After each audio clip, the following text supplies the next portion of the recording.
Bonjour à tous, donc aujourd'hui on se retrouve avec une nouvelle vidéo. Cette vidéo va porter sur le système d'évaluation, notamment sur le système de pointage. Donc je vais commencer par vous présenter combien de points vaut une bonne réponse, pas de réponse, une mauvaise réponse, des réponses multiples, même si c'est minoritaire dans le test TEF, et quand il y a une situation d'annulation de la réponse. Puis ensuite, je vais vous expliquer comment on fait pour remplir la grille d'évaluation, donc pendant le jour de l'examen, quand le test est en format papier. Donc c'est parti.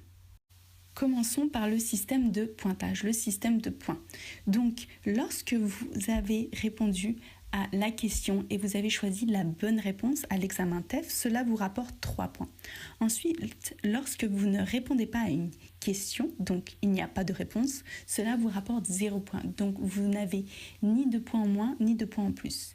Cependant, lorsque vous répondez à une question et la réponse choisie est mauvaise, donc n'est pas bonne, vous allez perdre 1 point. Puis, lorsque la situation indique qu'il faut une réponse multiple, c'est-à-dire qu'il y a plusieurs possibilités de réponse, donc à savoir que quand même ces situations sont minoritaires dans l'examen TEF. Il y a quelques questions où il y a des réponses multiples, mais c'est plutôt rare quand même.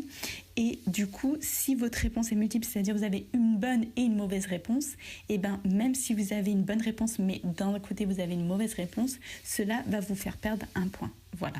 Et ensuite, lorsque vous annulez votre réponse, cela vous rapporte ni de points en plus, ni de points en moins, donc 0 point.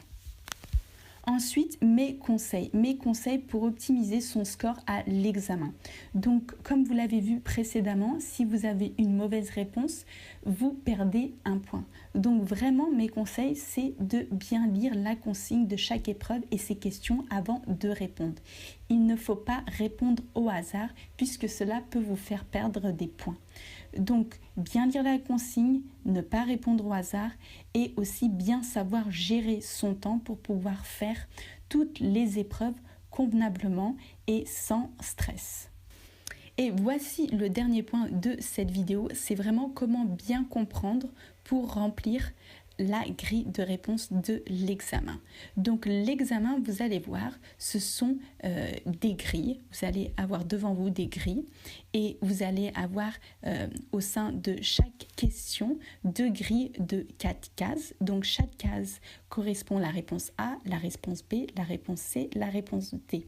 Donc quand vous allez devoir choisir une réponse, vous allez colorier, vraiment quand je dis colorier, la case intégralement de la réponse. Donc par exemple à la question 1, la réponse est la réponse C. Donc vous allez colorier intégralement la case C de la première ligne.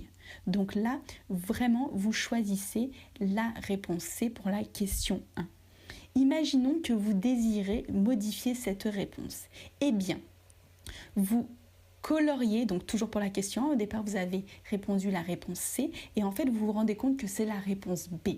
Eh bien, vous allez sur la seconde ligne de la question 1, de la grille 1 et vous allez colorier intégralement la case B.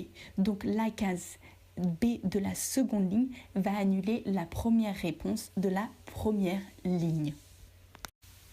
Ensuite, dans le cas où vous voulez annuler l'intégralité de vos réponses, eh bien c'est très simple, vous allez colorier les 4 cases de la première ligne et les 4 cases de la seconde ligne. Ainsi, votre réponse sera annulée. Et donc, vous n'allez pas gagner de points ni de perdre de points. Donc, vous allez avoir 0 point pour cette question-là.